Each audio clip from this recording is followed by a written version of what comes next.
Welcome back, Hawaii. It is 6:07. Now, the big story today is Superstorm Sandy. We're still tracking the deadly storm, and many people with Hawaii ties are hunkered down on the East Coast to weather the storm. That's right. Moanalua High School grad Tyler Whistler now lives in South Orange, New Jersey, and he actually joins us live via Skype this morning.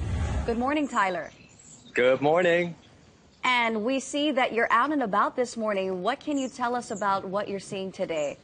Well, basically, I think we actually weathered the storm better than most of our neighboring towns, but it was a tremendous amount of wind and rain last night, a little more aggressive than what we saw last year with Irene. I actually had a tree down right here, right near my home, so it's pretty big limbs blocking the driveway of everything right now. But all in all, we actually made it through pretty well. We lost cable, but we didn't lose power, so we're thankful for that. Well, you know, New Jersey Governor Chris Christie has declared it a major disaster for the entire state. And you said this is worse than the last time. What is it like just trying to endure something like this?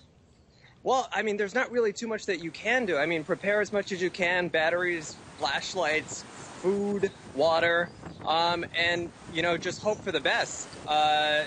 It was scary. It honestly was scary. My husband is actually one to go out into the hurricanes against all precautions and go walk around. And actually last night he said, I'm not doing it because I'm scared. So, you know, it was bad. And you know, Tyler, we just had our own, you know, tsunami situation over the weekend, and you still see those daredevils that go out there and try and face the storm. So did you see some of that in New Jersey as well? Actually, no. Everybody heeded the warning pretty well, at least in my area. I heard down by the shore there were a couple of people who wanted to tempt fate. But actually in my area, there were no cars on the roads. All you heard were sort of the random sirens of the police department or fire department roaming up and down. But that was pretty much it. It was pretty organized here. So, Tyler, in South Orange, are you able to drive around? Are people going to work? Is it coming back to normal, or is everyone still hunkered down?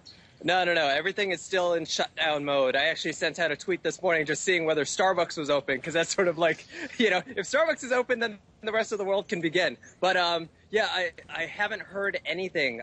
Schools are still shut down. Mass transit is still shut down. So there's really very little that we can do at this point.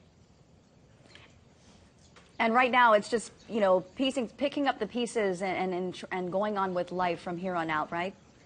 Yeah, well, exactly. I mean, you know, it's cleanup time and back to business as normal. I mean, we can't let something like this slow us down too much. We've been through, we're always going through something, so we pick up the pieces and move on. So we're just thankful that nobody was hurt, and you know, this was the extent of the damage, which really isn't that bad. Well, Tyler Whistler, I'm glad it wasn't too bad in your area, and we really appreciate your live Skype this morning. It's great to see you. Thanks. Great seeing you guys, too. Aloha, Tyler.